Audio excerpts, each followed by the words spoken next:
안녕하십니까. 내추럴 보디빌딩학과 총장 기토일입니다. 지금까지는 비시즌 시 권장하는 탄단지와 영양 섭취 타이밍에 대해서 살펴봤고, 이번 시간에는 비시즌에 섭취하면 좋은 보충제에 대해서 살펴볼 것입니다. 한 연구에서 보디빌더들이 보충제를 먹냐 안 먹냐에 대한 조사를 했는데요.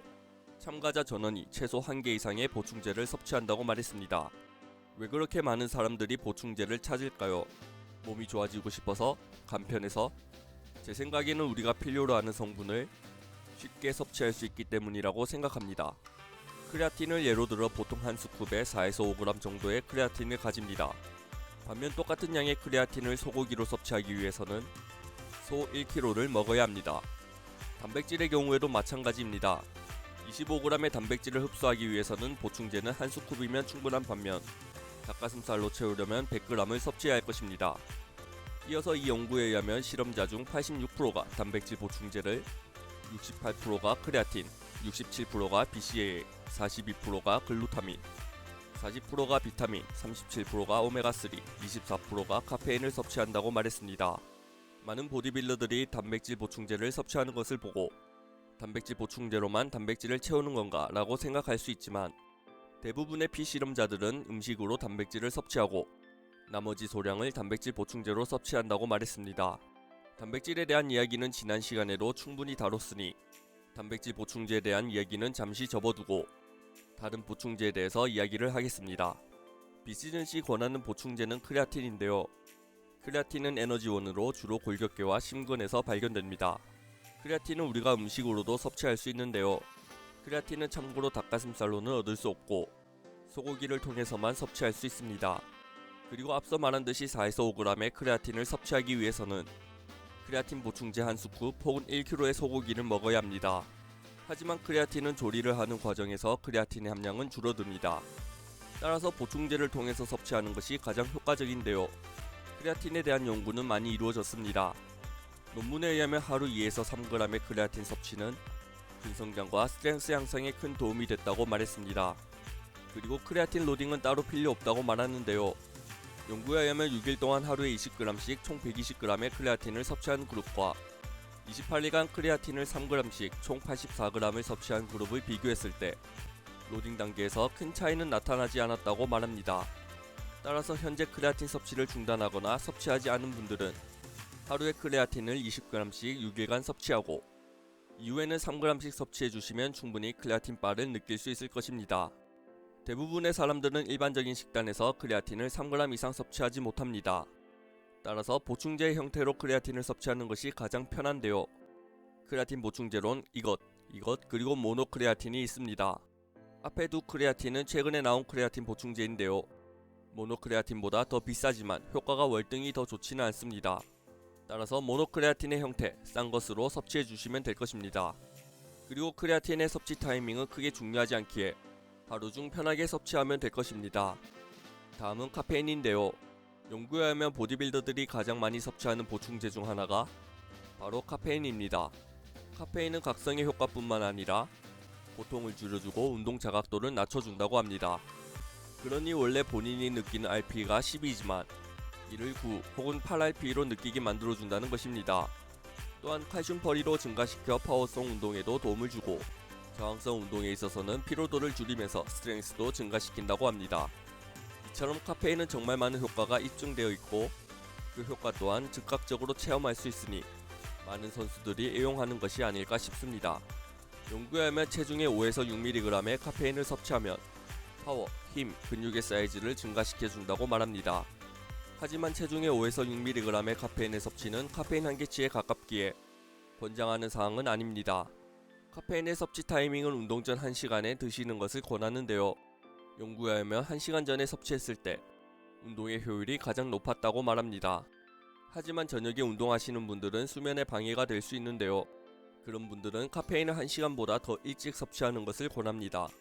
다음은 베타알라닌입니다. 4에서 6g의 베타알라닌을 섭취하면 카르노신 수치를 올려주는데요. 카르노신은 수소이온 농도의 완충제 역할을 하며 고강도 운동 중 근피로를 늦춰줍니다. 따라서 고강도 운동을 더 오래 지속하게 만들어주는데요.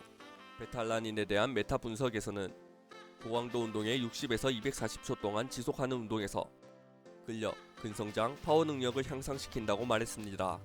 반면 60초 이내로 진행하는 운동에서는 큰 효과가 없다고 말했습니다. 따라서 베타알라닌은 근지구력 면에서는 효과가 크다는 것을 알 수 있습니다. 이 논문에서는 저항성 운동을 진행하는 선수들이 베타알라닌을 섭취하면 근지구력을 포함해 바디 컴포지션을 증가시킬 수 있다고 말했습니다. 우리 같은 쇠질은 30초 이내 운동을 끝내니 우리한텐 필요 없는 거 아니야 라고 생각할 수 있는데, 드롭 세트, 정지 세트, 마이오랩스 등의 테크닉을 애용하는 분들에게는 베타알라닌 섭취 시 그 효과를 느낄 수 있을 것입니다. 따라서 베타알라닌의 경우 하루에 3에서 5g의 양을 섭취하고 운동 전 1시간 전에 섭취해 주시면 될 것입니다. 베타알라닌은 크레아틴과 비슷하게 즉각적인 효과를 느끼긴 어렵지만 대략 4주간 장기 섭취해 주시면 지구력이 향상된 것을 느낄 수 있을 것입니다. 다음은 시트룰린입니다. 시트룰린은 최근 들어 많은 보디빌더들이 섭취하는데요. 연구에 의하면 시트룰린을 8g 섭취한 그룹이 더 많은 반복 횟수를 할 수 있었다고 말합니다. 그리고 근육통도 대략 40%나 줄었고 스트렝스와 파워가 증가하였다고 말합니다. 하지만 모든 연구가 다 시트룰린이 효과가 있다고 말하진 않습니다. 최근 2017년, 2018년 논문에서는 시트룰린이 퍼포먼스 향상과 관계가 없으며 운동 직후에 근육이 붓는 등의 증상을 발견했다고 말했습니다. 따라서 시트룰린은 조금 더 지켜봐야 하는 보충제이긴 하지만 섭취를 하신다면 대략 1시간 전에 8g을 섭취하는 것을 권합니다. 다음은 종합 비타민, 미네랄입니다.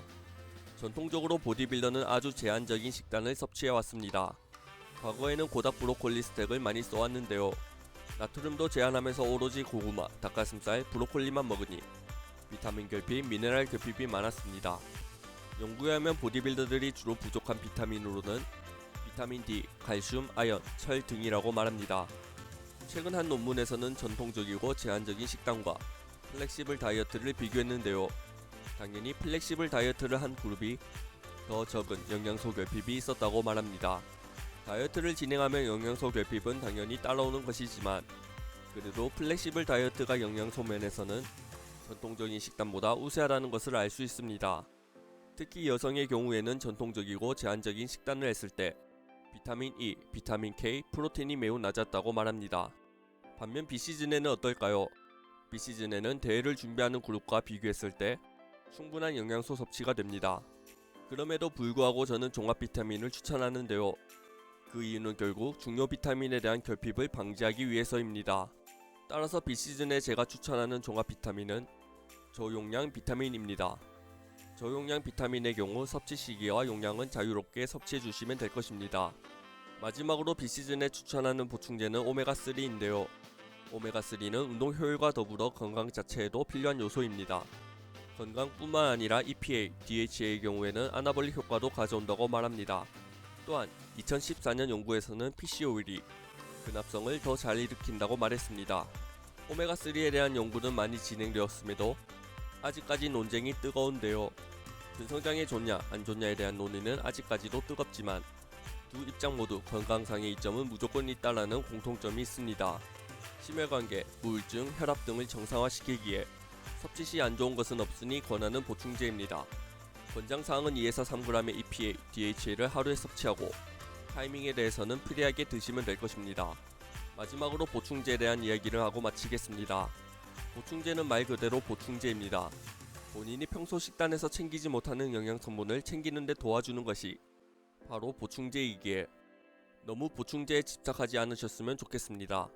그리고 보충제를 먹는다고 해서 몸이 빠르게 좋아지지 않습니다. 먹으면 도움은 되겠지 하는 마음으로 먹는 것이 좋습니다.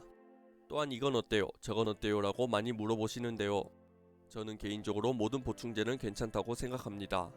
그렇기에 여러분들이 돈이 많으시고 일일이 운동 전, 중, 후에 섭취하는 것이 귀찮지 않다면 섭취해 주시면 될 것입니다. 만약 돈이 별로 없고 일일이 다 챙겨 먹는 것이 귀찮다면 앞에 말씀드린 것처럼 내가 식단에서 챙기지 못하는 것, 그리고 과학적인 근거가 확실한 보충제부터 챙겨주시는 것을 추천합니다. 오늘의 강의를 요약하겠습니다. 첫 번째, 크레아틴의 경우 3g씩 매일 꾸준히 섭취하자. 두 번째, 카페인은 운동 1시간 전에 체중당 3에서 4mg을 섭취하자. 세 번째, 베타알라닌은 운동 1시간 전에 3에서 5g의 양을 섭취하자. 네 번째, 시트룰린은 운동 1시간 전에 8g을 섭취하자. 다섯 번째, 종합 비타민은 비시즌에는 대용량보다는 저용량으로 섭취하자. 6번째, 오메가3는 하루에 2에서 3g씩 매일 꾸준히 섭취하자. 현재 미트리로 받는 모든 수익금을 기부하고 있습니다. 많은 구매 바랍니다. 오늘의 영상이 유익하셨다면 좋아요, 구독, 알람 설정 부탁드립니다.